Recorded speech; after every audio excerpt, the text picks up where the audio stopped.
So what this talk is about is Entity Framework Core 3, but rather than kind of the standard what's new and go through all the features of what's new, I really feel that what's the most important thing to be aware of with EF Core 3 is that there are a lot of breaking changes. So that's why I call it the Breaking Changes Edition. They've never done anything as extreme as this before, and it's going to be a long time before they do it again. We won't, this EF Core 5 won't be like this at all. Sorry, that was from the last one. So before I get into that, I do at least want to make sure you're aware of the new features. And oh gosh, we should have done a Slido, just, you know, so I could see, you know, who's using EF Core, who's using 3 in production, who's using 2, where everybody's at. But this mostly is about what happened between EF Core 2.2 and EF Core 3. So hopefully that's relevant for what people are working on. So there were new features, not very many, and there's 7 listed, right? And I said a half dozen because of my little cookie theme, right? Half dozen cookies, but there's one more, so it's a half a dozen plus 1. So I'll just quickly tell you what those features are in case you're not familiar with them. So the biggest thing was that the team overhauled the way LINQ querying works, right? This is one of the reasons that there were so many breaking changes. So they really went into the underlying structure and changed it from underneath. And then they had to go back and make sure everything was still working, like every kind of possible query anybody would ever write. So that was really a very risky thing for them to do, but I'll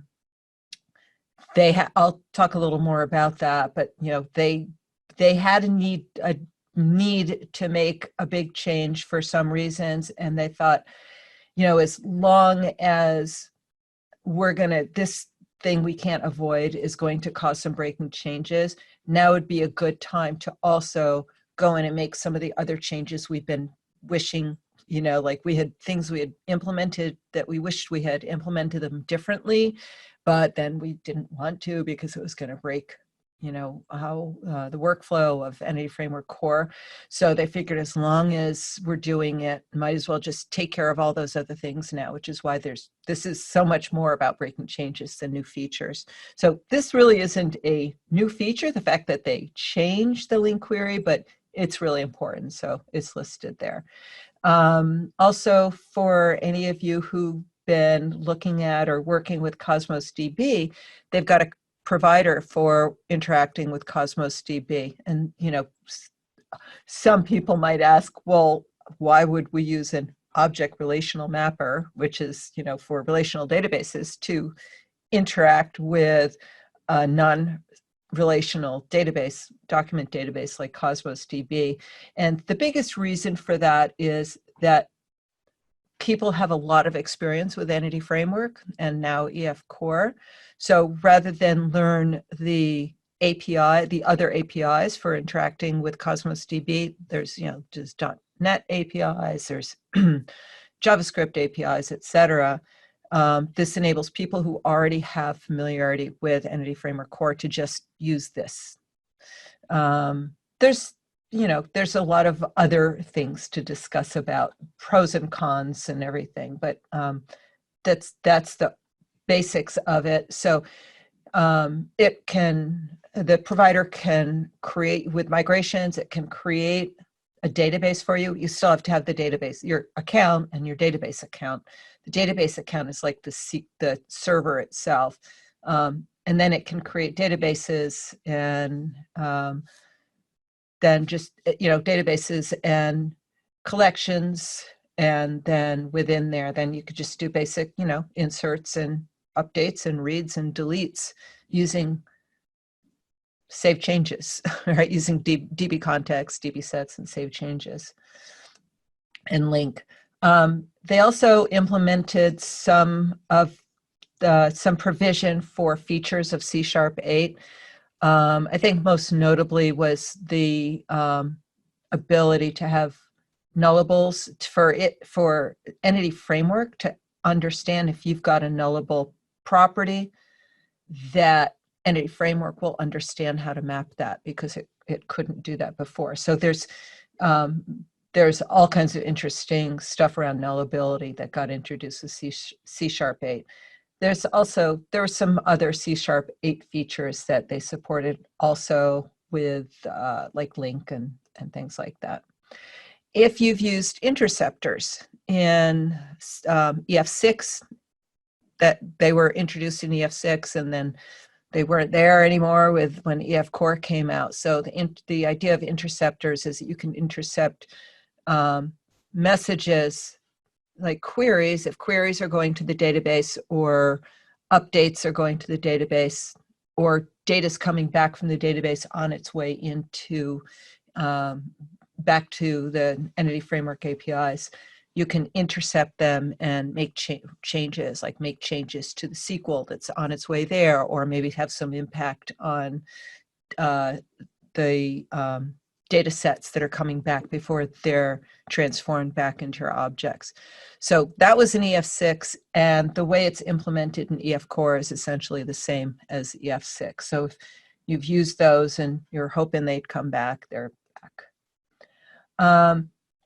We also now with migrations have the ability to reverse engineer database views. And that's enabled because of a feature called keyless entities. Now, keyless entities isn't really new. It was something we got in EF Core 2, but it changed. The name of them changed and some of the implementation of them changed. So in EF Core 2, they were query, I've forgotten. I'll be talking about them more. Gosh.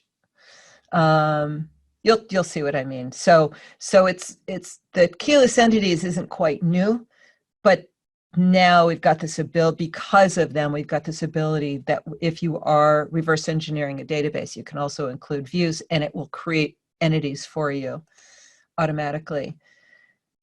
This was an interesting one, the fact that if you have dependent entities that share a table, they're now optional. And what that means, that actually covers two situations. One is if you have a one-to-one relationship, by default, the child goes in its own table, but it's possible to create mappings so that that child goes into the same table as the parent. But if you have that scenario, Entity Framework couldn't comprehend a null property, right? It was they had to be there. They weren't optional. They were required. So now they're optional. There's another scenario where we have dependent entities in a shared table, which is the owned entities. So it's hard for me to say, hey, does anybody use owned entities? So owned entities are they are what complex types used to be for us in EF, the first version, all the way through EF6. Owned entities was how they were reimagined for EF Core. So it's another type that does not have its own key, doesn't have its own identity, and used as a property of an entity. And then by default, all of those properties are stored in the same table. And again, in an earlier version, they were required. So I was somebody, because I use the owned entities as domain-driven design value objects, I did not like the fact that they were required, right? Because that's now Entity Framework constraining how I design my model. So I was one of the very loud people who said they have to be optional. So they became optional. But there's something else to be said about that. Another important thing that's not really Entity Framework Core, but it just comes under the umbrella, is that if you are familiar with the fact that Microsoft brought Windows Forms and WPF under .NET Core with .NET Core 3, now they're cross-platform and you've got features of .NET Core 3 available to them. So because so many of those applications that use WinForms and WPF were using EF6, actually now it's EF6.4, but because of that, they also brought EF6 up to speed so that it also runs on .NET Core. And now that version is EF6.4.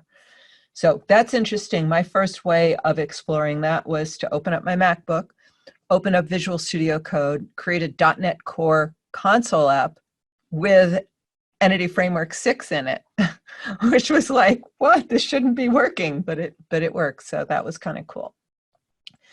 So in this list, there are some really important things to be aware of. I already talked a little bit about the fact that the overhaul of LINQ query created some problems, breaking changes, but also this thing that I screamed for, you have to make the owned entities optional. By doing that, it turned out that they created another really big problem, which has an impact on SQL that's built in order to do queries when you've got this situation, when you've got the owned entities that are going to be part of that query. So I'll be talking about that. That's getting fixed in EF Core 5, by the way. So now let's talk about the breaking changes. The team is very, very transparent about the breaking changes. There's a whole page, I'll show you that in a minute. There's a whole page that lists all of them. And on that page, there are 54 breaking changes that they documented.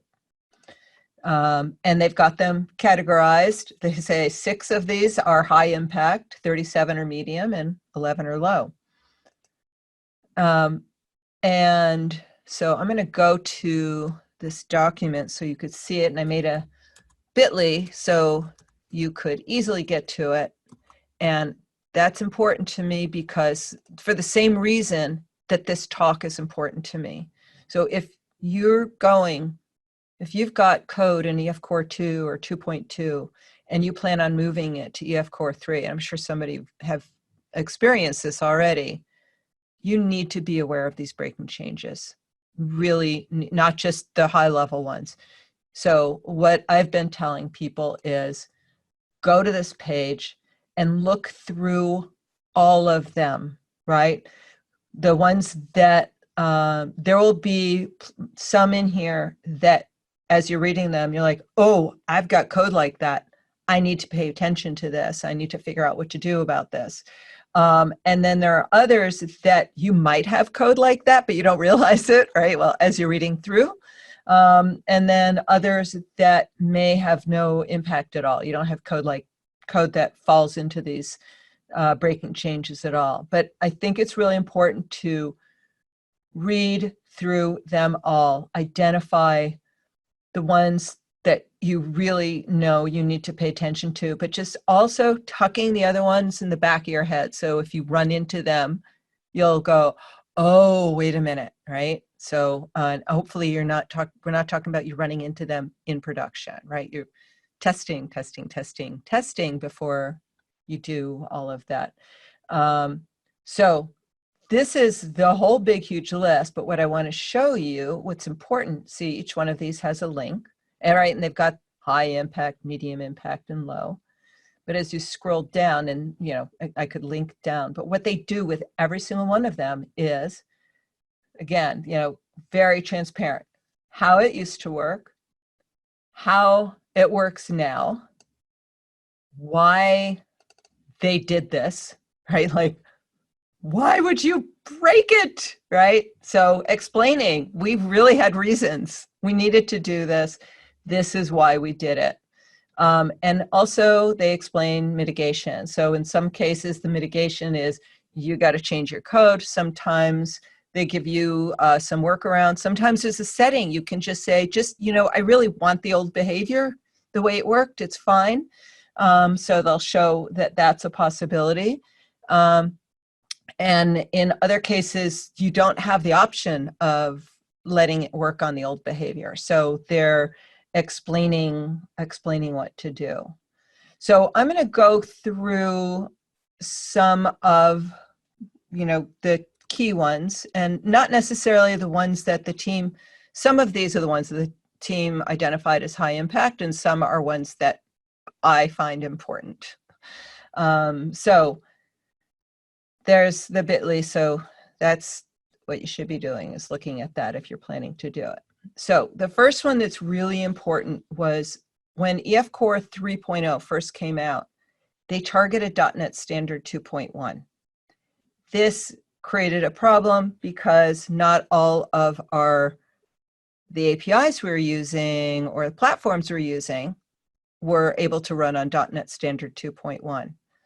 One of the reasons they did that was that they thought, my understanding is that with C#, because they were supporting the C# 8 features, they thought that they needed to be sure they were totally on 2.1 in order to support those features. After EF Core 3.0 came out, or maybe as they got closer and closer to it, but it was too late for the initial release, they realized that they did not need to constrain it that way. So the next iteration, which was EF Core 3.1, they relaxed that, went back down to .NET Standard 2.0. So anything that was running on 2.0 should be able to also be able to use this with those APIs. So you should not be using 3.0 at all. 3.0 isn't even an LTS long-term support version. 3.1 is. So if you haven't done it yet, don't use 3.0. You just should not be using it all. There's no need to. So you can go right to 3.1, and right now it's 3.1.2, I believe. So that's the first. And there's my happy cookie. An interesting thing to note is that when EF Core 5 comes out, it's going to go back up to .NET Standard 2.1. So you're going to have limitations. But it will run on .NET Core 3.1. And one of the reasons that's really important is because .NET Core 5 is not going to be long-term support. They're only planning to support it for a year until .NET 6 comes out, right? It's not even .NET Core 5. It's called .NET 5, right? But this was Microsoft's whole kind of plan of how are we going to do this transition, right? So it's kind of slowly through it. So, but what's nice is EF Core 5 isn't going to be dependent on .NET 5, so you don't have that short period of time and then have to change it again. So it'll just flow through with on .NET Core 3.1. So I thought that was interesting, relevant to know. Another thing, especially if you've been using earlier versions, like if you're doing ASP.NET Core development and you've been using 1.0 or 2.0 or 2.2, when the templates create the project files and they target a package that is what ASP.NET Core all. It was at one point called .app, but then I think they changed it to all. And Entity Framework Core package, the base package, as well as the SQL Server package and the SQLite package and maybe a couple of others, were all encompassed in that. So by default, when you create ASP.NET Core app from one of the templates, EF Core is right there, right? And that was earlier, but starting with 3, so with ASP.NET Core 3 and also .NET Core 3, Entity Framework Core isn't just built into there. It's something that you need to explicitly add. So it's not just about that special package that the templates use for ASP.NET Core projects. Also, the .NET Core CLI they've gone back and forth on this a few times, but in the most recent iteration, the .NET Core CLI included Entity Framework Core's CLI. So if you're using it at the command line, it was just there. Starting with .NET Core 3, the EF Core CLI is separate.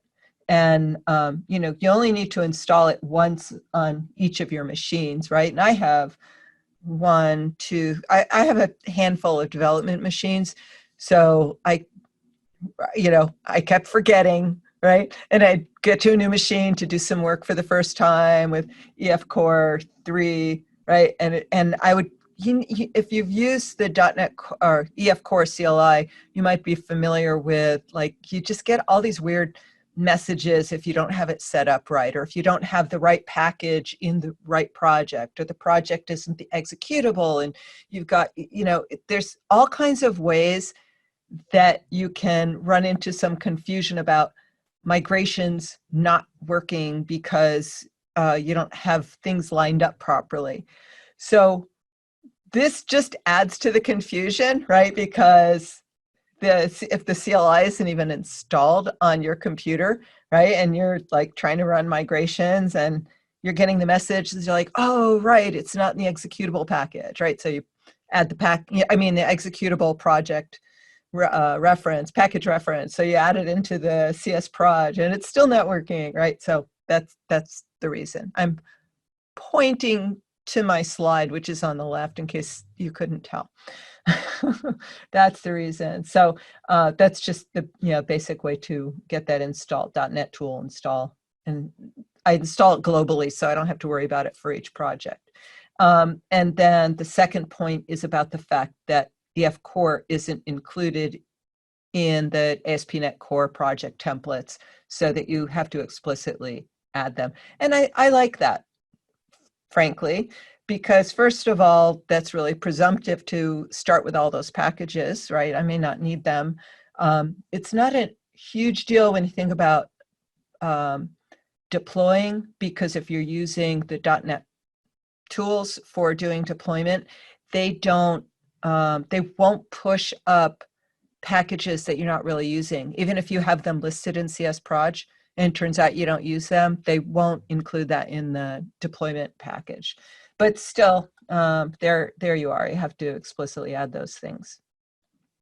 So now getting into the biggest thing, which is the big change that they made to how LINQ queries are evaluated. And here's the reason. Oh, I'm just taking a quick look over at the chat, laughing at a baker's half dozen.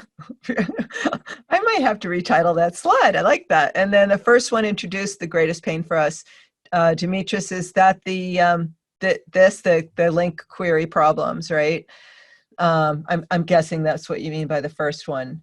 So here's why they ended up having to go all the way down to the bottom of the stack and change things from the bottom up. And it was because of something handy they introduced in EF Core 2, which was the fact that a LINQ query, as it was being evaluated, Entity Framework Core was able to read the query and figure out, at runtime, as it was compiling the query, and not compiling the code, but at runtime while it's reading the query and interpreting it, okay. He just looked at Demetrius's response. He's talking about the first item on this particular slide. So, so they made it so they could determine which parts of the query could indeed be translated into SQL and sent to the server, and which parts couldn't and would need to be processed on the client side. So in Entity Framework, all those years we had an Entity Framework, if you had a query that had some kind of local, like your own custom method in the query would fail at runtime. You'd get it would raise an error and it would say, sorry, I can't, there's something in there I can't interpret, that I can't turn into SQL, right? So that was frustrating for people. They're like, oh, you should be able to do this. So in EF Core 2, they figured it out. So it could handle that. But the downside of that magic, I think anytime you use the word magic, there's always a downside or two anyway. But the downside of the new magic was people, for the most part, did not realize that this was happening. So and I'll show you some queries so you can see what I'm talking about. Anyway, it was creating really bad performance problems. They were noted in the logs, but people weren't seeing it in the logs, right? They weren't looking at the logs.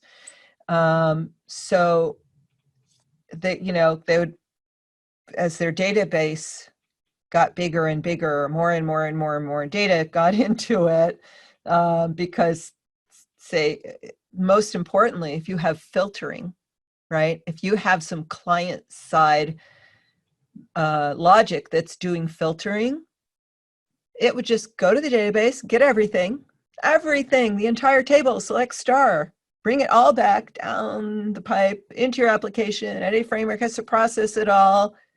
And then it takes the results and then it puts the filter on it to get back your one record out of, the 10 million, right? So it brings all 10 million down and so it does the filtering on the client side. So yeah, that was probably what Demetrius was talking about.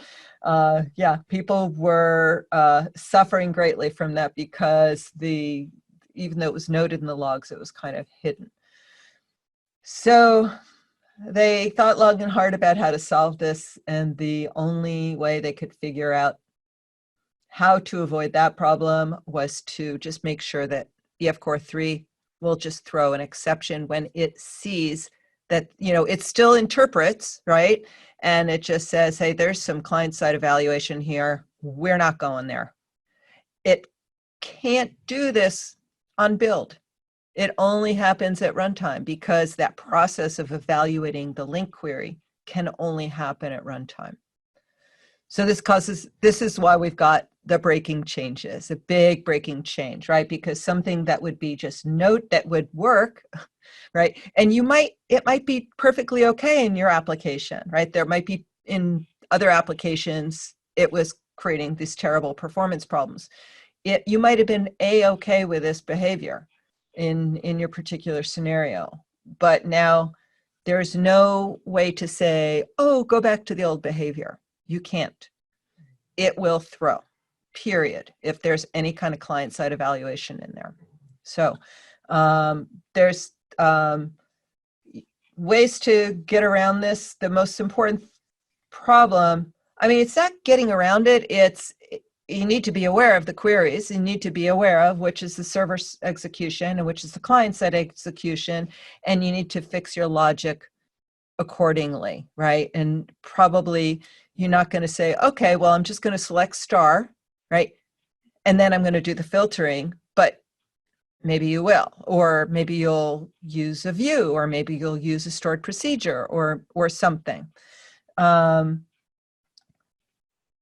So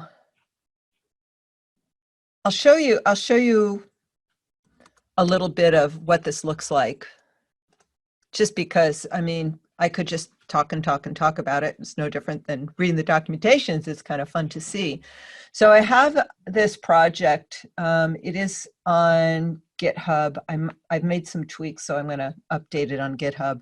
It has a number of branches in it. So this branch is client-side querying.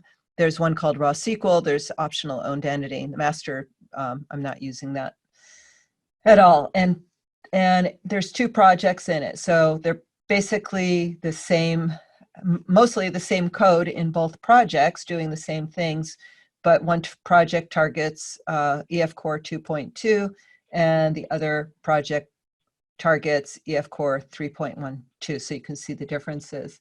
So if I'm in the 2.2 project, I'll set that as startup project. And I have a really uninteresting little domain model. There's a person with a list of addresses.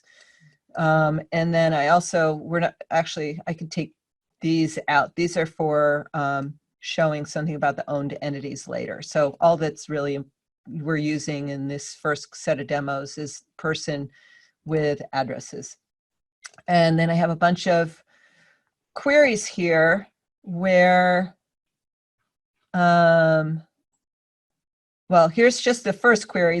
All this query is doing, and there's all this extra code here. This clunky line is just to put some information into the console window so I could see with the SQL, the output, it actually will put this information into the log. This was something that was introduced in, I think, 2.0 or 2.2, this tag with.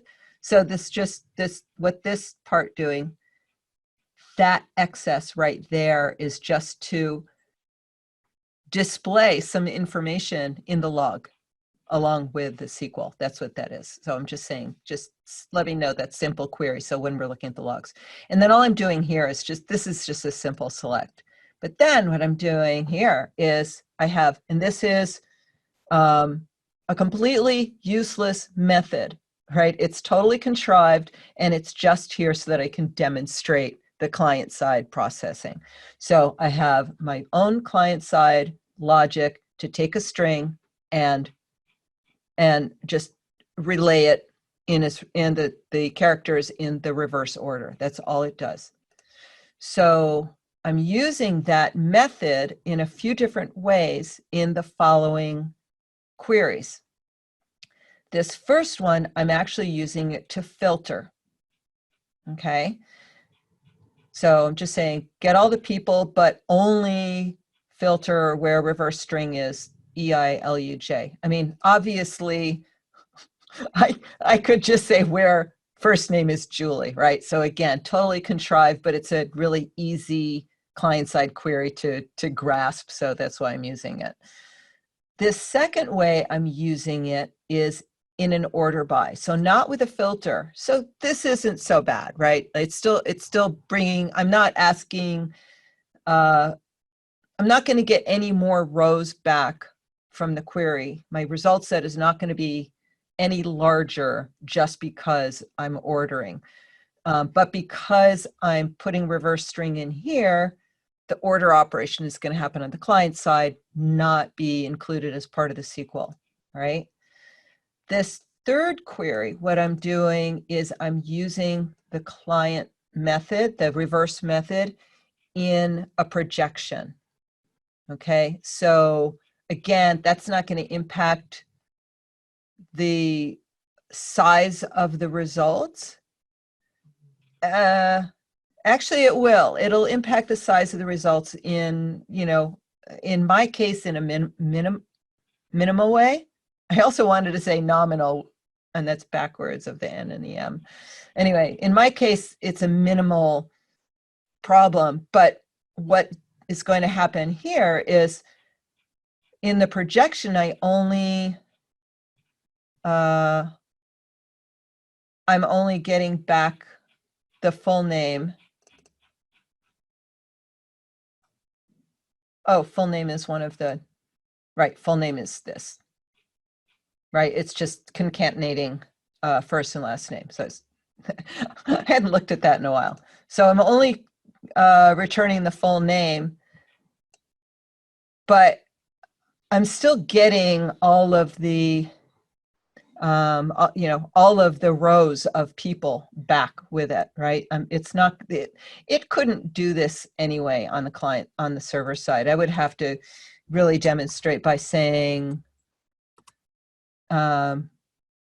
give me back full name, first name, right? So the difference here is in the projection, I only want one column back.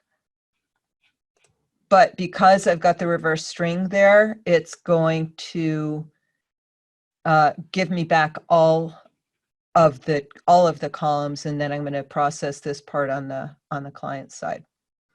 And then the last thing I'm doing here is just as this is actually one of the mitigations you could use in 3.0. I'm calling toList before I do the projection. Right?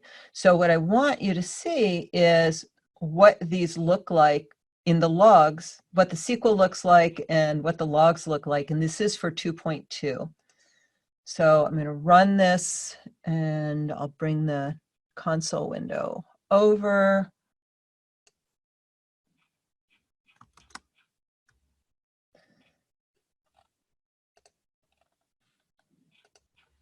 That's funny, my scroll's not working. Wait, do I have another?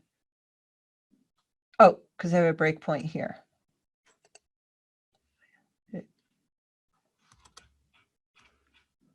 What's happening? Let me just look. Query with client-side filter. I must have a breakpoint. I just want it to run through all of them.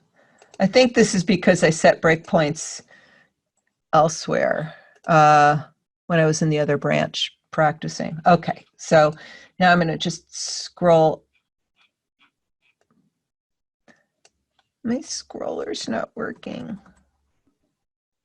I'm confused. Page up. It's still on a breakpoint. Well, that's where it should be. That's bizarre. I'm just going to stop it and run it again. I've certainly done that. Been able to do this many times before. And I have to drag this over again.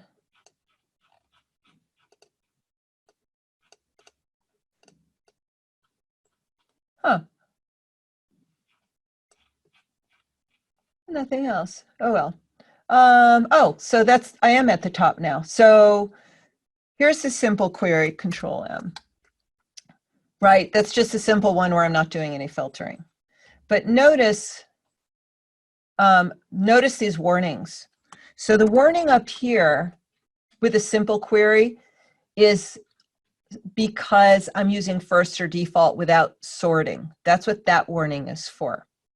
Fair enough, that's always been around there. But look at the next one, Control M again. So now I'm into the next query.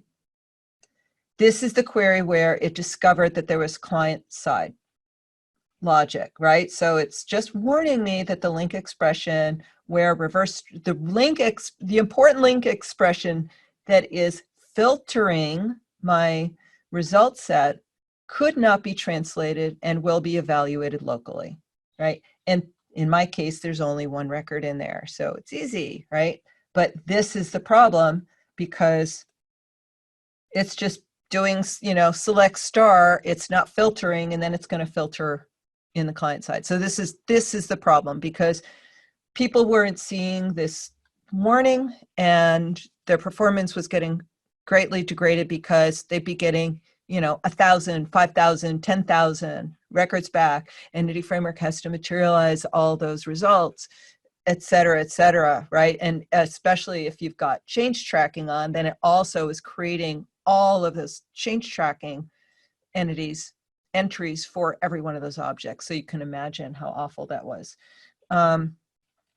So just going down, this is where I have the order by. Again, I've got the warning, right? And this won't have as much impact, right? It's the difference between letting SQL, the database server do the sorting or letting your client application do the sorting. And again, if your client application is a phone, you might prefer the server to have taken care of all that already instead of doing all that extra work on a smaller, more lightweight device.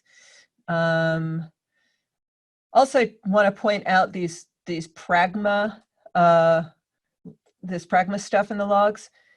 That's coming from SQLite, or something that needs to be done for SQLite, and we won't see those. We don't have to look at those anymore in EF Core 3. It's still there's some. I can't remember if they said don't bother showing that message, or if they changed something with how they're talking to SQLite. They don't have to worry about it. So the last one is where I did the to list, and then I executed the reverse string afterwards. I did the projection afterwards, but it still saw the client-side query. So it's still letting me know that, there's something weird here. But this is not warning me about the client-side logic. This is talking about the earlier problem that I'm using first or default without any kind of ordering on the client side, right? So that So that's a different kind of a warning. But that doesn't affect the performances badly. So back to here, so I could stop the debugging. And I want to just show you some of the differences now. Oh, another thing, let me see. There was a possibility in here. In 2.2, you cannot do this in 3.3. But in 2.2, when you're configuring the context, it is possible to say, don't just give me a warning, please throw an error. Okay, and this is actually important because if you're preparing to move from 2.2 up to 3, the recommendation is to stay in 2.2, turn this setting on, right, so that you're throwing instead of warning, and then you can find all the, as you're doing your tests and running through your application, you can find all the places where it's going to happen in 3. But in 3, you don't have the option, like this doesn't exist. You don't have the option of saying, no, let it happen. It's fine. Just go back to the logs. So just to let you see a little bit of the behavior of this, back to set a startup project.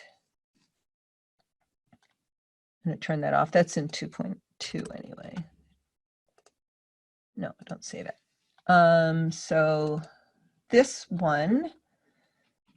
So this is a little different. Actually, I'm going to start out running all the same code.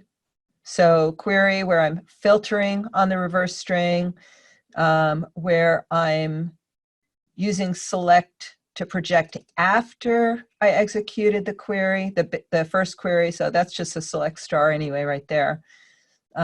This one where I'm using reverse string in the projection, right? But not before I've executed the method. And then using the reverse string in the sorting. So let's see how this looks when you're doing it. All these same things, how they look when you're doing it in 3.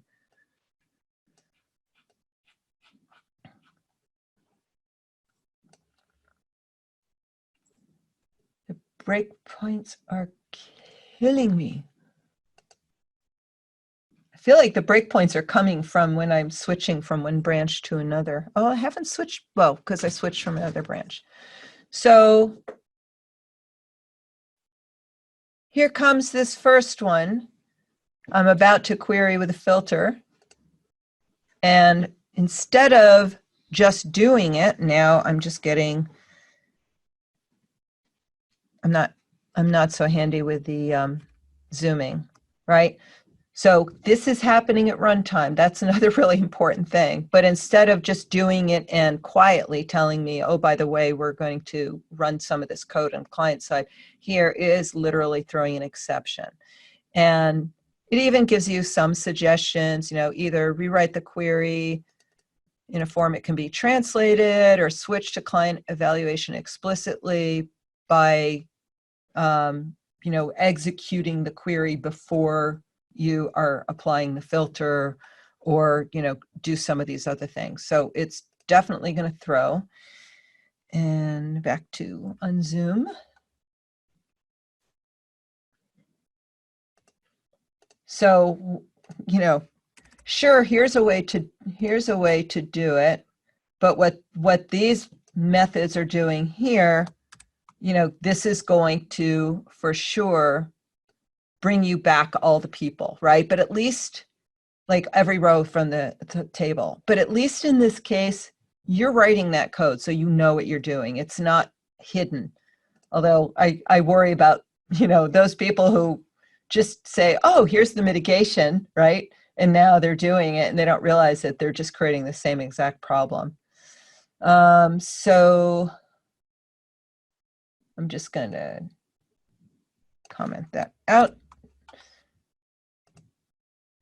Now we're going to run the next one just to see what that one looks like. They don't care about the simple query. I don't care about that query anymore. Okay, so yeah, this is really funny because I was on a different branch, and it's the breakpoints are on the same lines as in the other branch. That's why all these breakpoints are in weird places that I can't seem to be able to control it.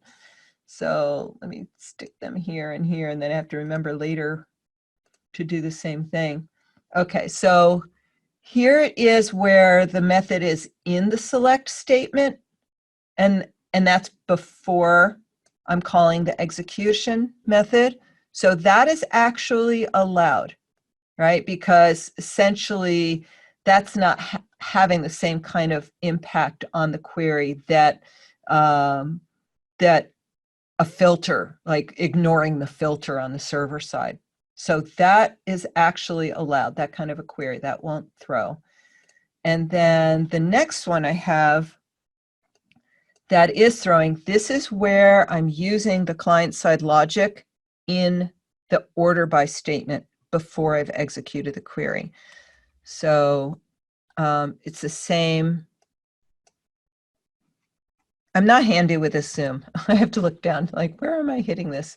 So it's the same thing, can't be translated, right? Either rewrite it or switch to, same exact ideas as before. So now you see what will happen, but truly one of the best ways to deal with this, because I have had people like hammering on me saying, I noticed somebody talking about Dapper over here, goes way ahead of me. Dapper's coming, it's in here. I've had people like challenging me almost like it was my fault. Like, but how am I going to find all of those queries that are going to break? I'm going to have to, run through every possible scenario of my code. And, the answer is I'm really sorry, but, if you had integration tests, then that would be the easy way to find them. Right. So, sorry about that. So, here are just some suggestions. Don't change to EF Core 3 and then go and look for them, right? Go leave it in 2.2 and change that setting so that it's throwing instead of just hiding the warning in there. So at least you can find them and run through them, whether you're using tests or not using tests. But that is a hard one. And again, because they were already kind of ripping the Band-Aid off, this is why they decided to, start dealing with some of the other things that they wish had changed. So the next big breaking change, and again, there was a really good reason behind this. So we've had the ability to run raw SQL from Entity Framework and Entity Framework Core for a long time. But when interpolated, like we have the ability to have interpolated strings added to, what was it, C#6, and VB, I don't know which version that was called. The raw SQL commands were having some really sometimes weird and inconsistent behavior when it was dealing with interpolated commands. And after experimenting and thinking about it for a long time, what the team decided was they just had to have two different methods. It was the only way to do it. They couldn't, under the covers, do whatever they needed to do in order to figure out which ones were interpolated and which ones were regular strings, because they need to process them a little differently. And so what they did was, instead of having from SQL and execute SQL command methods along with the async versions, now what we have is from SQL raw, which takes a regular string, and execute SQL raw. So they took the word command out of there. So it's not execute SQL command raw. Only my German friends like to have, huge words like that are made up of lots of other words. So execute SQL raw, and then from SQL interpolated and execute SQL interpolated. So from SQL, so this is an easy one to find because the compiler will let you know if there's, if there's a problem because the methods totally deprecated. You have to use the new methods. So now I'm going to just get rid of these changes. Maybe actually I'll pause and take a look at the chat window in case there's something that I'm talking about right now to deal with. Looks like somebody's already questions and answers and everybody's answering them already.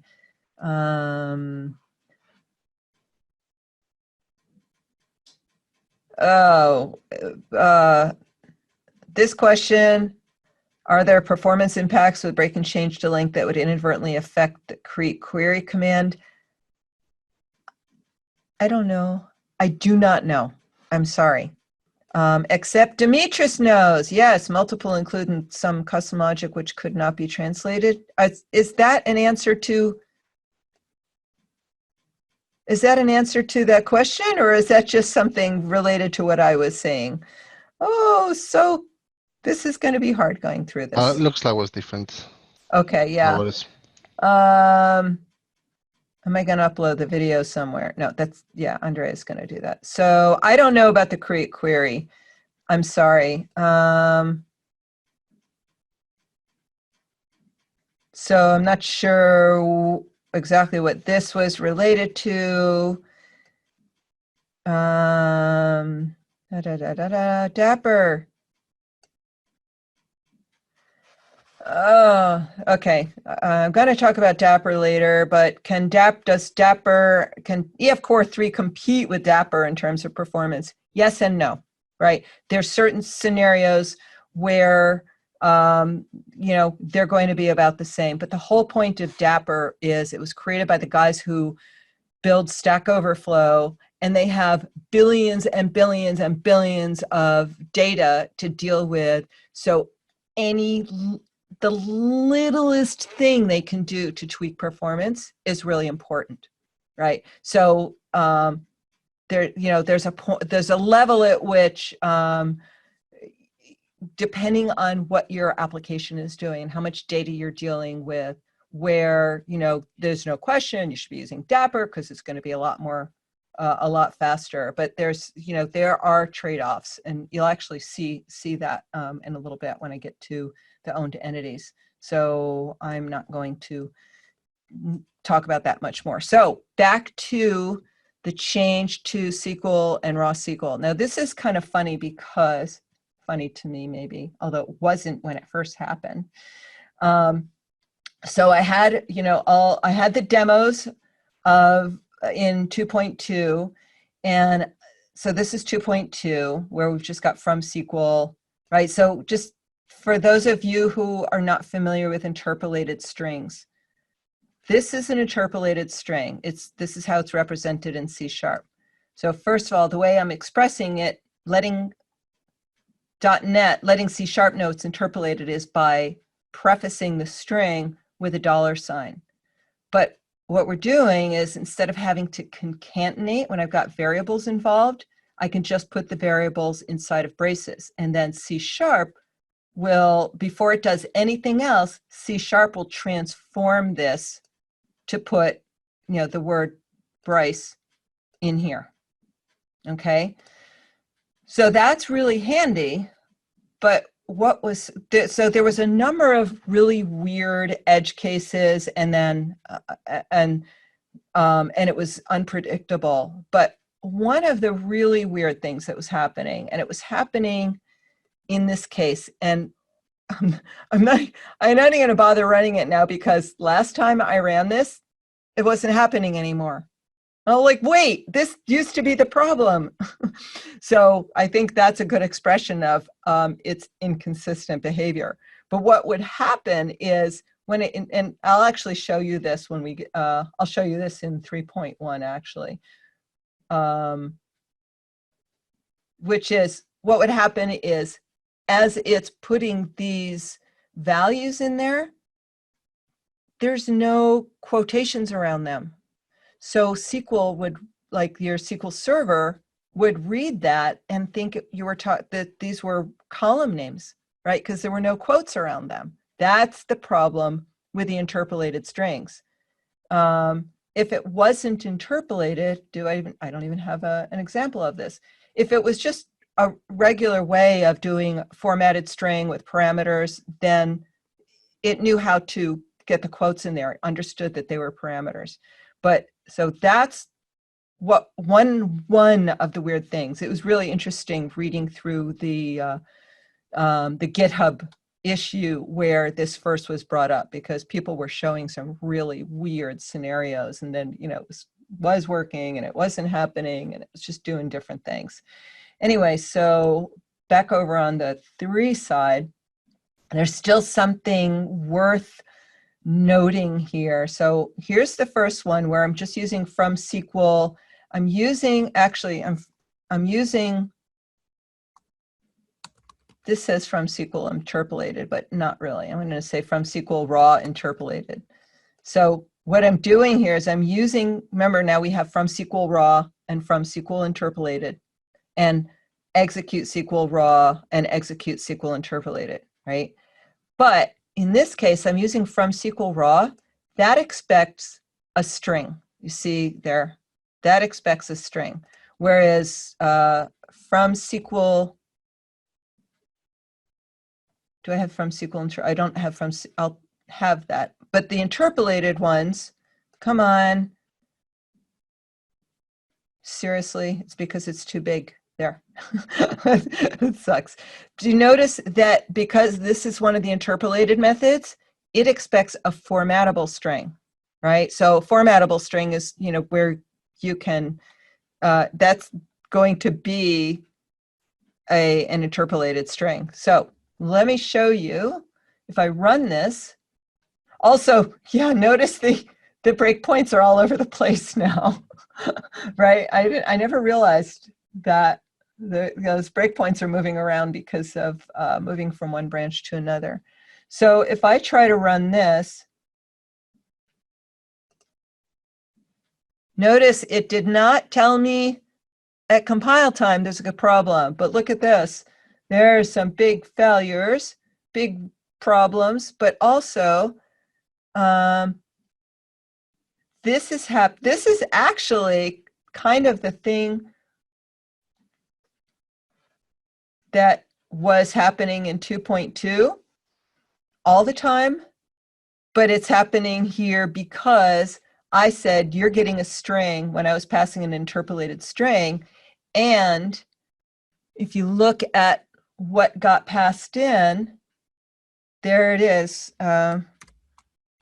First name is Bryce with no parentheses, no quotes around it. So it thinks it's a command, so SQL failed royally. So it didn't tell us at compile time that I'm passing an interpolated string in because it still thinks it's a string. But if I change this to interpolated,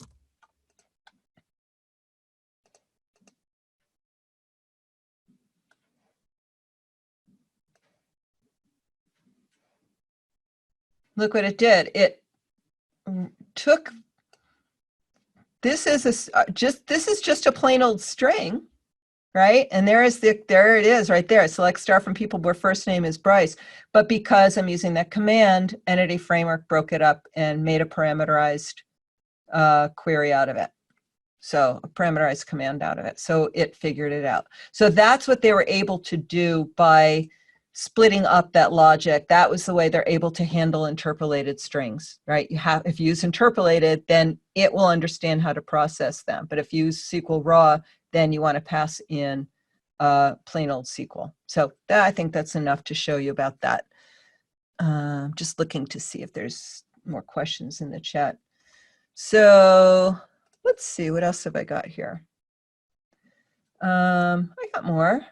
So another thing to be aware of with the raw SQL, something we were able to do earlier with the EF Core 2.2 because of the client-side evaluation, we were able to compose on top of from SQL.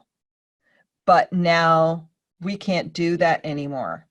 So what I mean by that is, for example, from SQL raw, using first or default on it, right? So I'm composing on top of from SQL raw. So if you do want to do that, then you have to first execute the from SQL raw, and then you can compose on top of that. So that's going to happen. This will now happen on the client side. So it's kind of weird, right? And especially, stored procedures aren't composable anyway, right? But you could do this before, but you can't. You could do this with from SQL, but you can't do it from SQL raw. That's really all I wanted to point out there.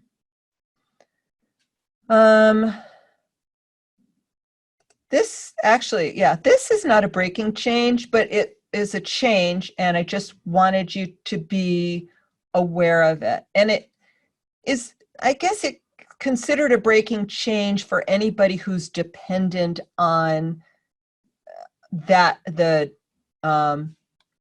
SQL, like who's written logic around the knowing what that SQL is going to look like.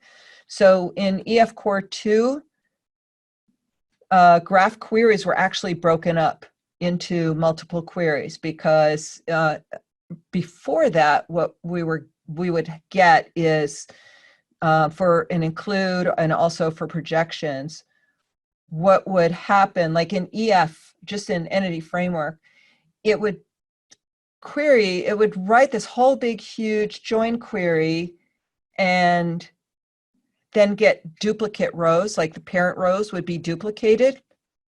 And then they would flatten it all out after it came back down the pipeline into Entity Framework. And then Entity Framework would sort it out. But there would be a lot more data coming down the pipe because of that.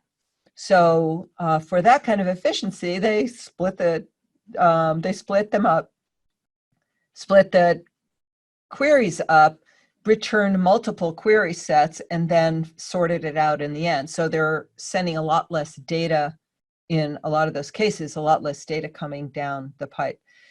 But one of the things they were trying to solve was people really were missing a feature we had in Entity Framework, which was the ability to use, for example, the query, remember, was it to query? I can't remember exactly what the method was. But you could actually write in your code a method that would just show you what the SQL is going to be like. So it would actually, as it's evaluating, it could evaluate it explicitly and show you what that SQL is going to be, rather than waiting for a query execution method or save changes or something. Well, it's queries, not save changes. So if you're evaluating a query, right, as it's doing that, it's figuring out the SQL. So they had taken that process out and said, well, if you just want to see what the SQL is going to look like, here's a method. But people were really complaining that we didn't have access to that anymore. And the team actually went back to compressing the SQL. And I am not a DBA. I can't read T-SQL and tell you one of these is more performant than the other. Or, maybe they've done something so that it's flattening the data on the server side or something. I don't know. I should look at the results of those queries compared to each other. That would be interesting to me, maybe to a few other people. Anyway, so in order to support what was a more important thing, and again, I had to stop and think, wait a minute, what about, are they going back to, is that creating a performance problem? Hey, we know where to find the answer to that, right? So let me see. Oh, how do they express this? Where do you think this will even be? Let's see if they write to query, query string. I'm going to see if I could figure out how to find it in here. Unless somebody's already found it. I don't want to scroll through all of them. It's in here somewhere. I'm waiting. I can see that. Hugh's asking, is the point that EF Core 2 is returning multiple result sets and joining on client, but EF Core 3 is only returning one result set for graph queries? The point is actually being able to read and process the query in other API methods, right? That was how I heard Arthur explaining it when we were on they were doing a entity framework call the other day. Come on. Remember I said I wanted you to, oh, here you go. Well, I wanted you to read all of them. We're going to read them together. So here it is, eager loading of related data entities. Matt shared the link on that, yeah. Oh, thank you. It used to cause multiple queries to be generated. Now it's just going to be a single query with join. Why?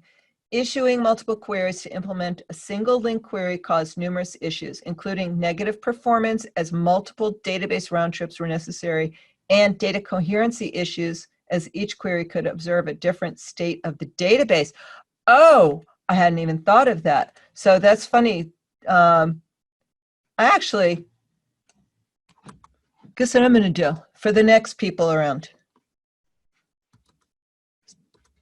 I'm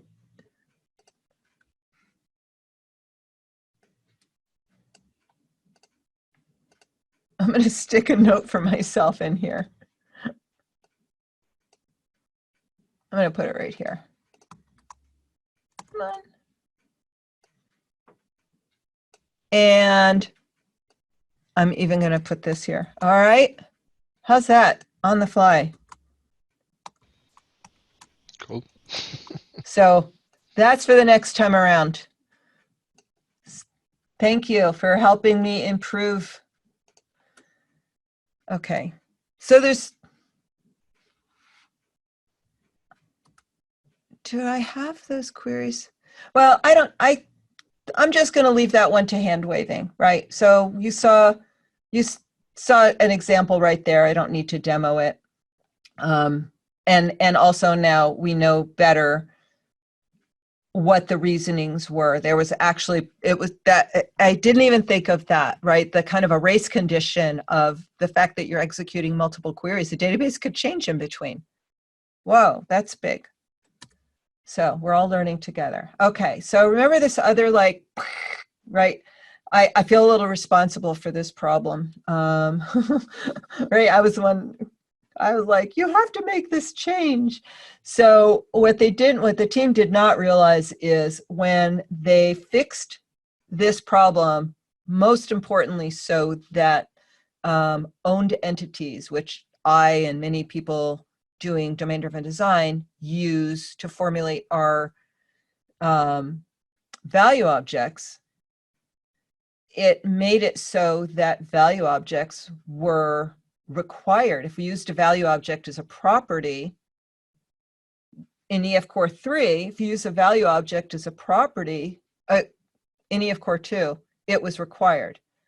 And that is, you know, when you're doing domain-driven design, or when you're programming, the last thing you want is for your data persistence framework to tell you how you should be writing your domain, your business logic. I'm like, no, I don't think so. This is my business logic.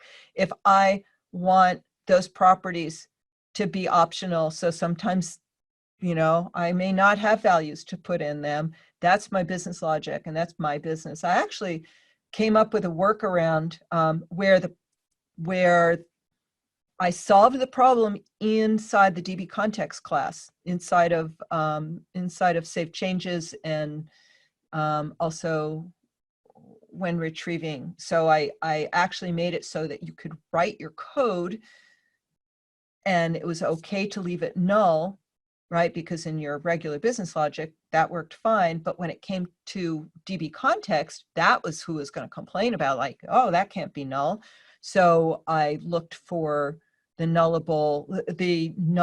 value object properties that were null, and I just put a blank value object in there. Bye, Gabriella. Bye, Gabri. Thanks for coming. Good to see you.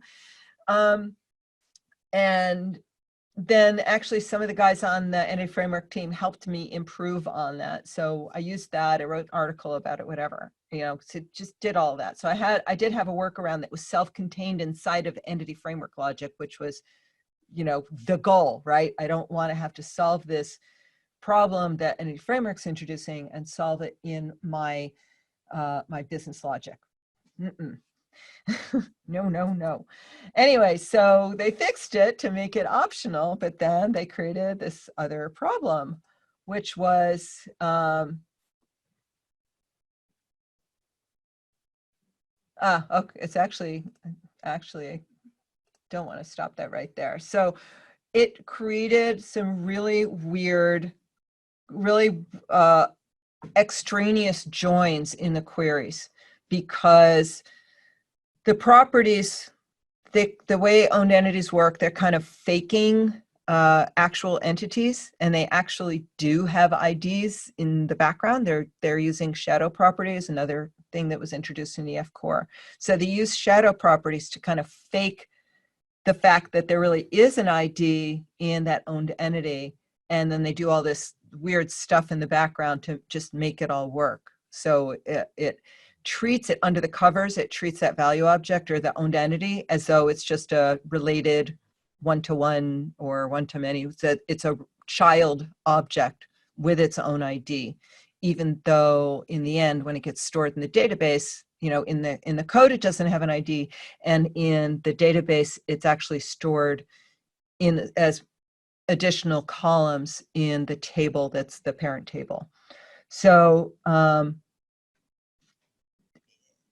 with them saying it's optional, now when you do a query, it says, well, okay, if it's there, here it is. But if it's not there, then you have to do like an extra query looking for nulls, right? Like, so because it wouldn't bring it back. It wouldn't bring back nulls. So it has all these self joins, and it's just really, really crazy. I'll show you the GitHub issue. Am I not clicking on that? I'm clicking on it. Is it opening? There it is.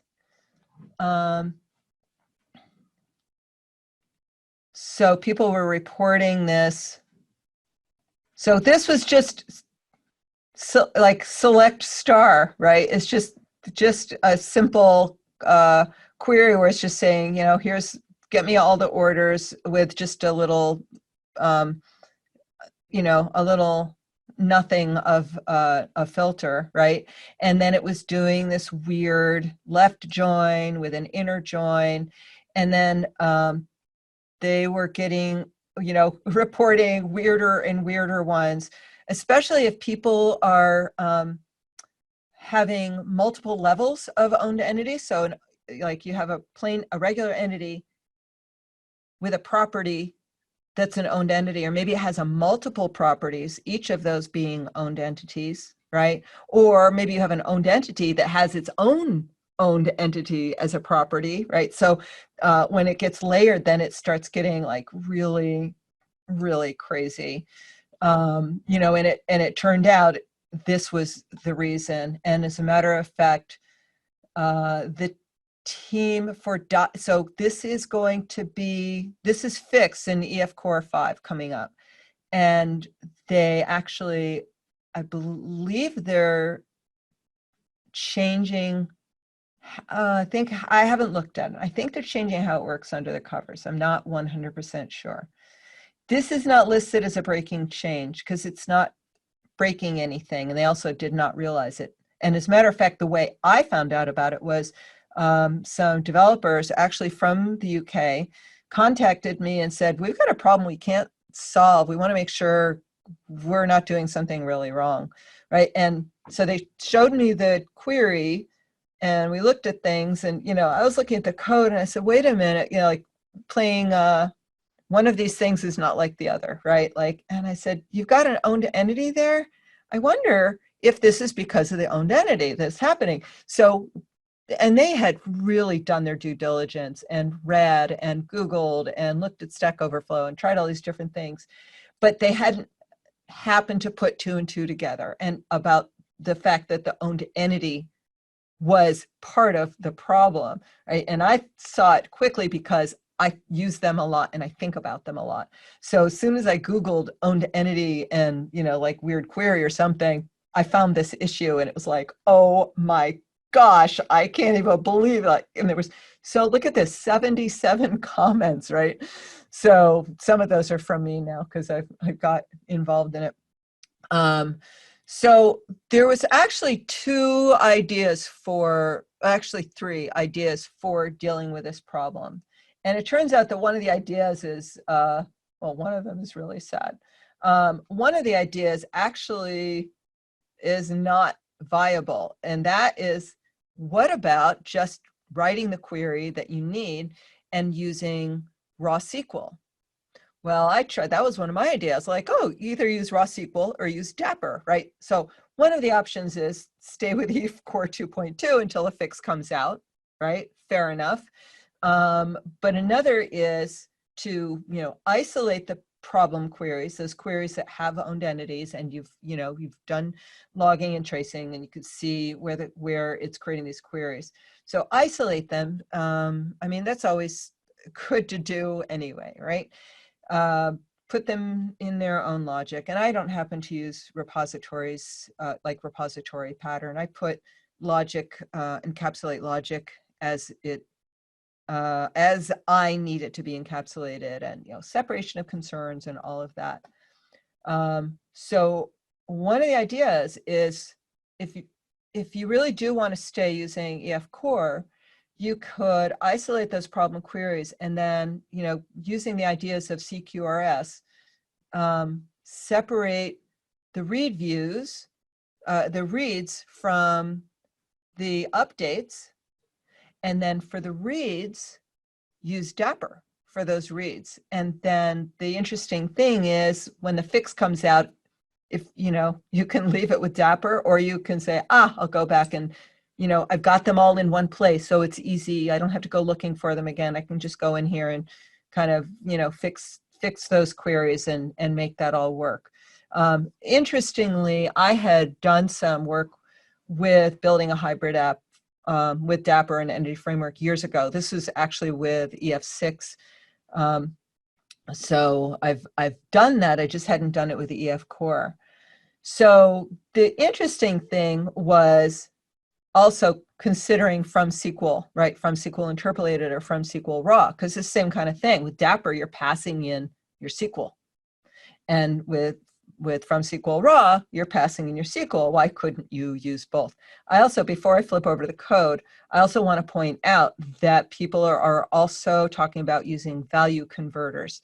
And in that same issue that I just showed you, there's a comment in there where somebody's using, showing how he's using value converters for his value objects and owned entities instead of using owned entities, he's using value objects, value converters to express his value objects. So that's kind of interesting. So I wanted to see, okay, what about if I used from SQL raw? That was my first thing, because I knew that, just make these go away. I knew that Dapper was going to mean a little extra effort.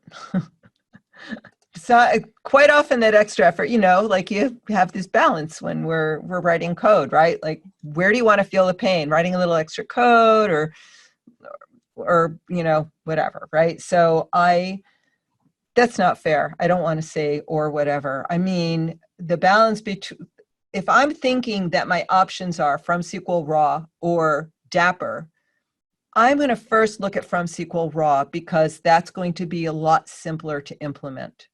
Okay. So in that, like, when I'm thinking that the results, the effects of those two are going to be the same, that I'm going to get this nice SQL, then it's not worth it to me to go to the extra effort of writing the Dapper. right? Writing the code to make Dapper work. Now, it's the same thinking for using Dapper when you're considering performance, right? If it's worth it, if that performance gain that you're going to get is worth it, then you decide that writing the extra code to use Dapper is worth it, right? But you have to make those decisions, and you have to try things out, right? See what it looks like and feels like, and the effect of things. Okay, so I got rid of those changes. Now I'm going to switch to the other branch, and remember that my breakpoints might be in weird places. Okay, so this solution, again, I've got 2.2 and 3.1. I'm not going to bother with a 2.2. I don't care about that. So what I've done here was I have now, instead of using my person and address, I'm using a person class that whose property is one of these owned entities. So my own entity, in this case, it's a value object, is this class called name. And why would I want to use that? Well, maybe I have lots of different entities that are some kind of person, and that I want to have name. The person has a first name and a last name, but I also want to repeat the logic of them all the time. Like, I always want to be able to have a property called full name that brings back the full name, right? So there's just an example. And I want to have, be able to construct it the same way. So there are reasons to do that, right? Instead of just saying, well, why don't you just put first name and last name and full name in every single one of these classes where you want to use them. So I say, no, I want to have a value object and have this repeatable code. There's all kinds of other reasons, totally different discussion, value objects and domain-driven design, but this is that class, okay? And notice it does not have an ID property. So its identity is always the combination of the values of all of its properties, or i.e. value, an object that's defined by its values. That's its identity, its values.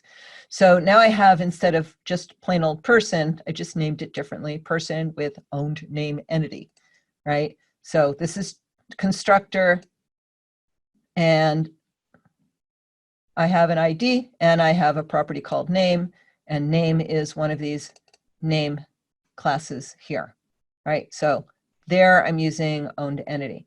So here I'm inserting some people, right? So I'm just recreating the database, right? Then I'm inserting some people, and then I'm taking advantage of the new feature, which is that I have this person, but I don't know their name yet, but I need to get them in the database, right? Again, contrived, but this, I can do that now, yay. Then I'm querying there, and then I'm gonna do a query with Dapper, okay? So what we care about are this query. Now I tried a whole bunch of things because I want you to see why it turns out that using from SQL raw or from SQL interpolated isn't going to solve the problem. And this really surprised me. And the other one is Dapper. Now there's two things going on here. Why is there so much code? One of the reasons is not just because of the Dapper code, but because I also wanted to have I wanted to profile it. I wanted to see, even though I know what the query is, because I'm writing it right here, I wanted proof that that is the query that literally getting sent to the database, right? That something else isn't happening. Because here I'm doing the same thing, but believe it or not, that's not what any framework is sending to the database, right? So I wanted to prove it here. So there's definitely there's extra code in here just for the sake of querying, which is this profiled connection, right? But I'm also doing a few different things here. I'm querying into a view model, and I'm just querying also into something called people rows. That's actually Dapper rows. It's like the raw data that Dapper's sending back as rows, right? So I wanted to see what the VM would look like, the view model would look like, if it would put both the data coming from the table that is the person table and the table, I'm sorry, not the table. They're all in one table. I mean, the columns that are specific to the person entity and the columns in there that are specific to the owned entity, in other words, name. So that's first name and last name, are those two columns, right? So those are the owned entity. So I wanted to see if I had a view model, if they would all come back into the view model. And then I'm also doing it by the rows, right? And then in that case, though, I have all this work that I have to do to read those rows and rebuild the person along with its own entity type. So there is definitely extra code that you have to do in here, that I'm doing in here. There are other ways to attack this problem, but this was the one that was the easiest to kind of show all in one place. So to me, the most interesting thing is the weird thing that's happening. Let me just stop that there. The weird thing that's happening when I'm using from SQL Raw. So here we go. Bye, Stuart. He's probably already gone. Okay. Oh, right. This is the case of my breakpoints coming over from before. Okay, so I've done these are all of the entity framework queries now. So the first one was just context.fancypeople2list, right? So that's just a straight up LINQ query. Oh no, not this again. That's okay. We can still see it up here. This most of it up here, right? So we could see we're getting one of those weird queries. That's not the whole query, but you know, it's some query and then there's a left join, right? And I expected that, right? Because that was a straight LINQ query. But the next one is this. I'm projecting, you know, T-SQL, right? Select this column, that column from that table. That's what I'm passing in. So look at the query here. So here is select this column, that column, right? That is actually kind of, but not exactly what I passed in, right? I expected literally that string to go there, right? That's not even interpolated, right? But it's broken up, but it's still doing the whole, well, here's the actual, okay, here's the actual one. So it's projecting the columns. So here's the query I sent in. There's the string I passed in. But then it's projecting those columns, and then along with those columns, it's doing, again, left join, inner join. And then the third query I tried was just plain old select star from fancy people, right? Just select all the columns from the table. And again, here's the third one. There it is, select star from fancy people, but it's still projecting, left join, inner join, right, to deal with the nulls. I was like, what is that? Why is it doing that? Because I just said, here's the query, select star from fancy people. Why is it doing all this other stuff? The reason I realized, this is my presumption, the reason it's doing that is because Entity Framework already understands with a mapping that I'm dealing with that owned entity. So it's in here that it's making the decision that it has to do all that extra stuff, even though I'm just passing in this query. But because it knows, wait a minute, fancy people has that owned entity.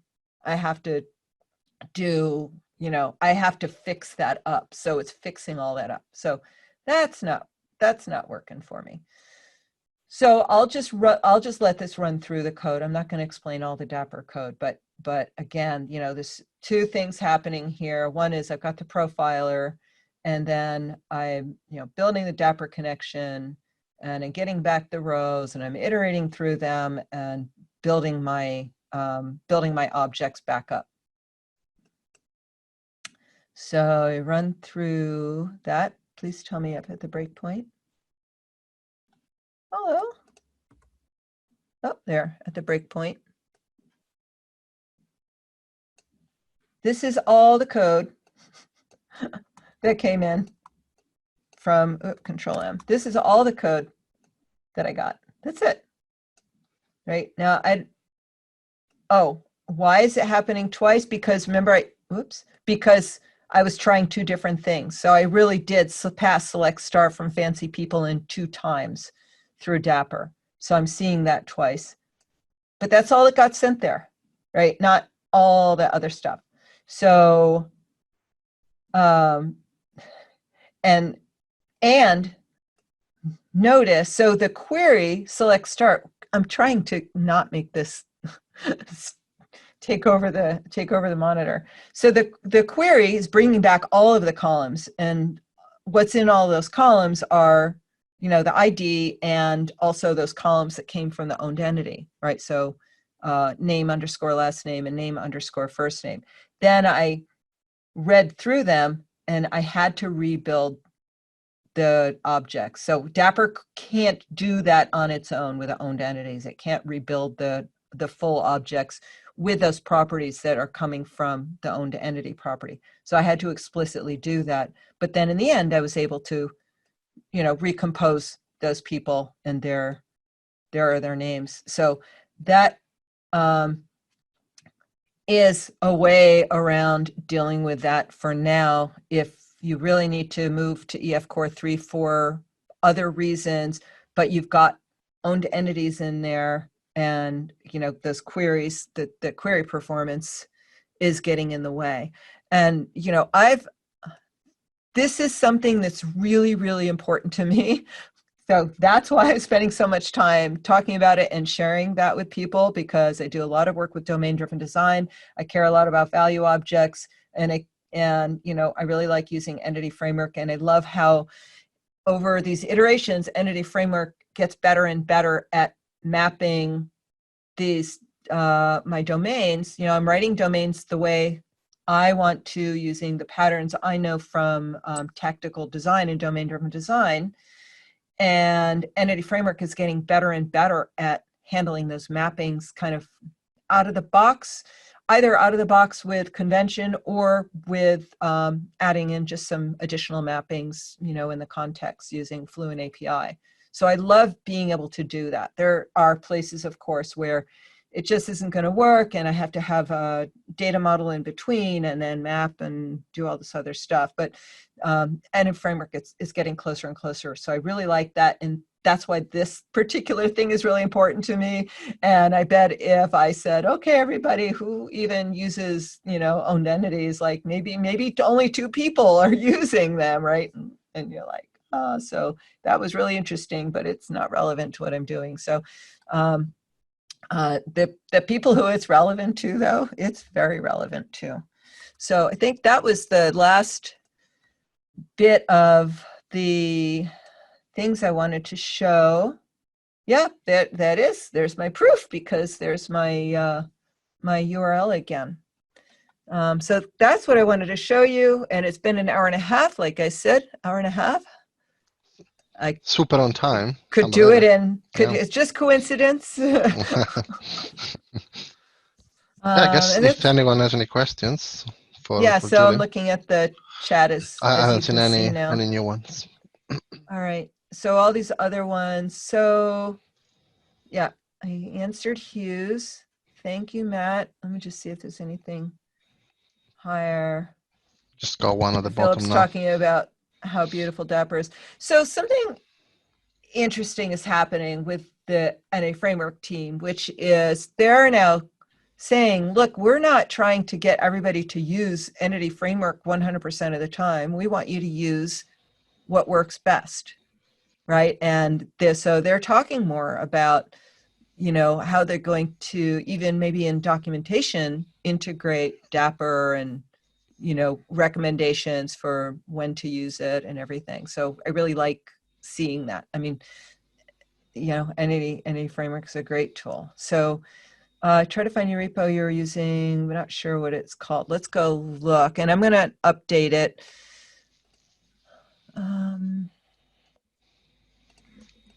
Let's go look. As long as I'm sharing my screen, right? This is the easy way to do it. I'm going to repositories just because it'll be. Oh my gosh. I never pushed it up. Sorry. Thanks for pointing that out. Oh, it's one of those things where I stick in the slide like, oh yeah, I got to push that repo up. I think I did not push the repo up ever yet. Okay, so I'm not insane. That's good. That's all I want to know. No, I am. Not you. That's what she said. It's not you, it's me. Yeah, so interesting. I can I just do it from here? Anyway, so what did I promise it would be as? Didn't I say at the beginning that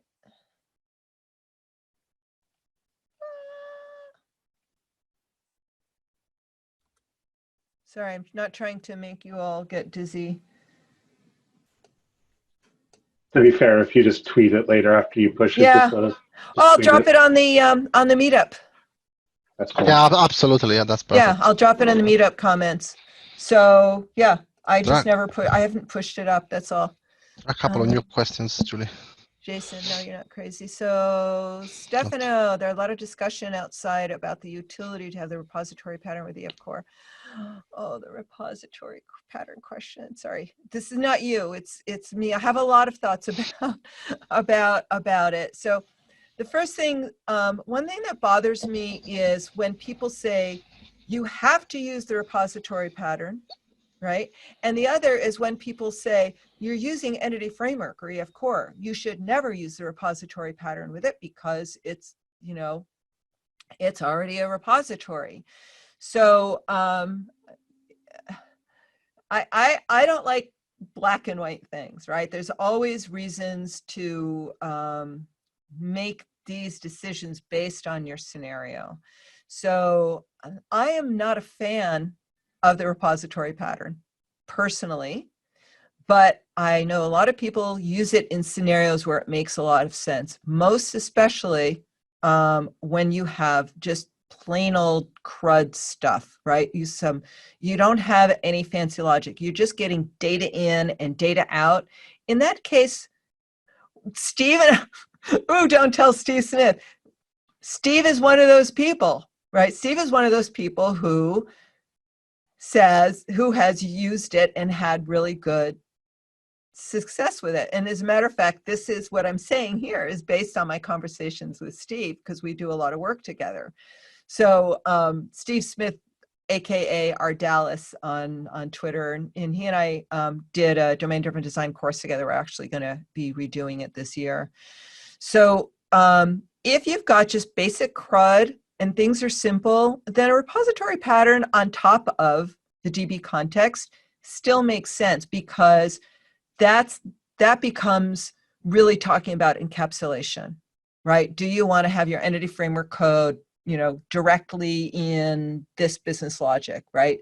So I am all about encapsulation, right? So at some level, encapsulating inside of a repository pattern makes sense if you've got basic, repeatable CRUD logic across those entities that you're using with the repository pattern.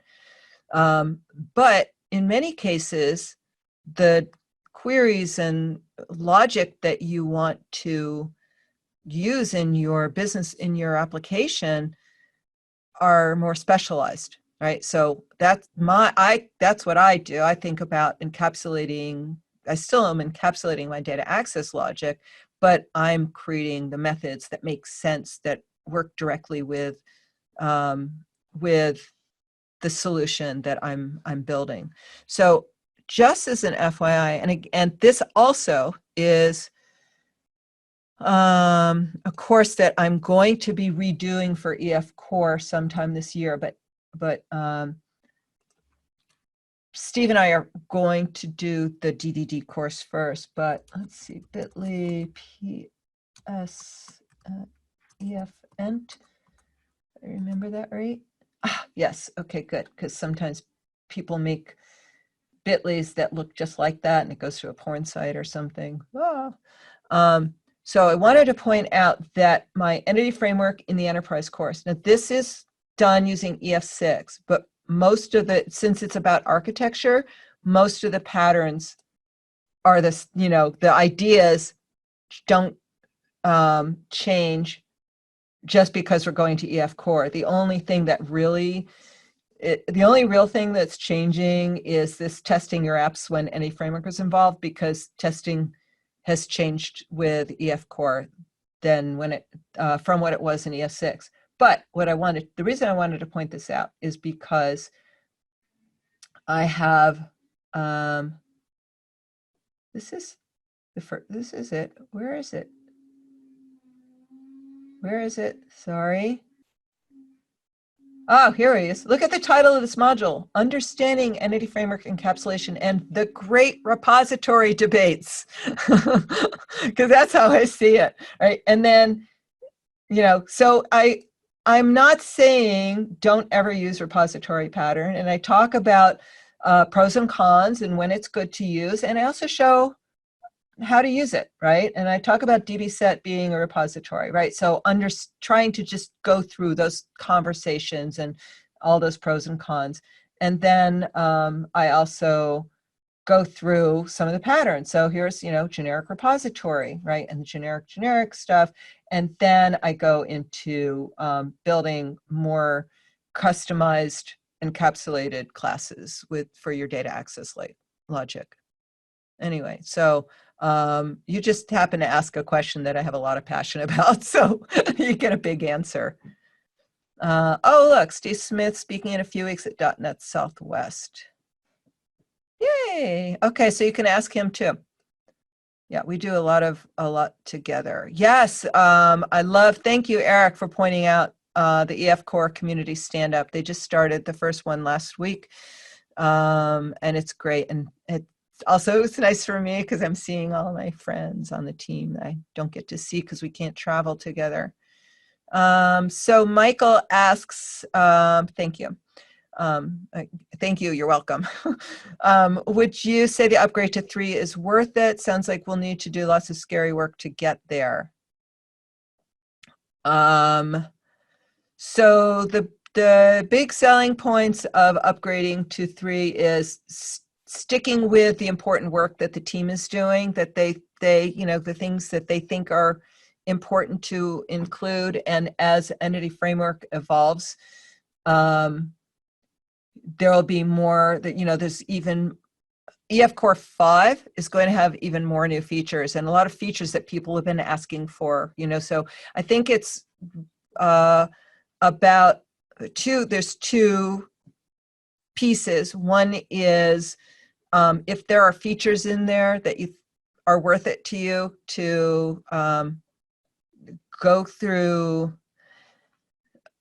the upgrade. Now, there are plenty of people who've done the upgrade in a half a day, right? In a day, in a couple of days. Not really a big deal because a lot of these breaking changes, again, that list, right? There were 6 that are big impact, a dozen that were medium impact, then a whole lot that were low impact. So low impact really is about that it's not going to affect a lot of people. It's not going to affect a lot of applications. So it's really in the big areas, and especially with the queries. But from what I've been hearing from people, they've been leaving it at 2.2, turning on that query, throw if there's a client-side query to quickly find if there's queries in there that are going to create a problem, and running their tests and finding the pain points and fixing them. But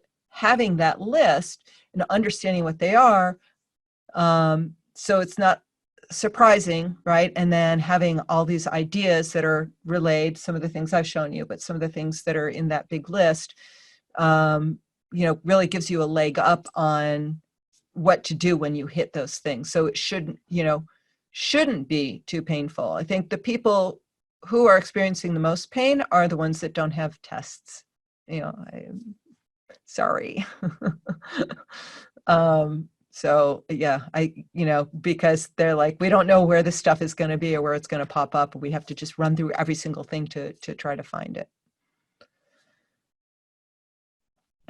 And as a matter of fact, if you talk to somebody like Eric Alskoff Jensen, who also, I don't know if you know Eric, he's an MVP. He's written a lot of the important extensions for Entity Framework, and he wrote the SQLite SQL CE extension, like over 1 million downloads of that for Visual Studio and SQL Server Management Studio, and he's took over the Entity Framework toolkit project, and he created an EF Core toolkit based on that. So he writes the SQL CE provider for Entity Framework, right? So he's very, very, very, very, very knowledgeable. And I think he rolls his eyes every time he hears me making a big deal about all the breaking changes, right? Not because it's criticizing or insulting to anybody, but just more, he said,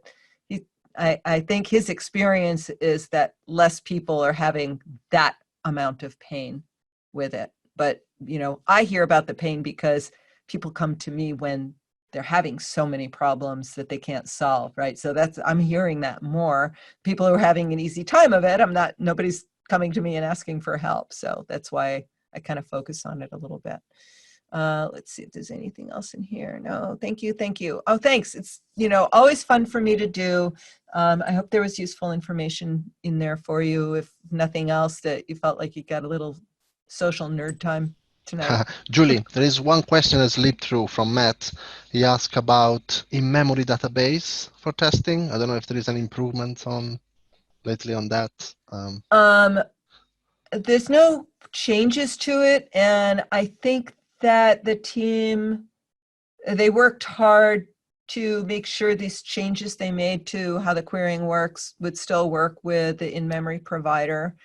The most interesting thing that's happening right now with respect to the in-memory provider is that a conversation bubbled up, and it's a big, long issue on GitHub about removing it because people are shooting themselves in the foot with it. And, in the end, the decision was, the people who need it and are using it correctly need it, right? And the team just needs to be, have a little more upfront, like in your face information about limitations of using the in-memory provider. And those limitations are, it does not replace the behavior of SQL, an actual database, right? It only stands in for a subset of behaviors, right? So something might work with the in-memory provider and then not work at all when you get there. So the importance of knowing where it's useful to use the in-memory provider and where you should really have integration tests. And I'm a big fan of integration tests because, you need to know what's going on in your database, right? So that's what I can say about that. But improvements to it, I don't really know that there were changes.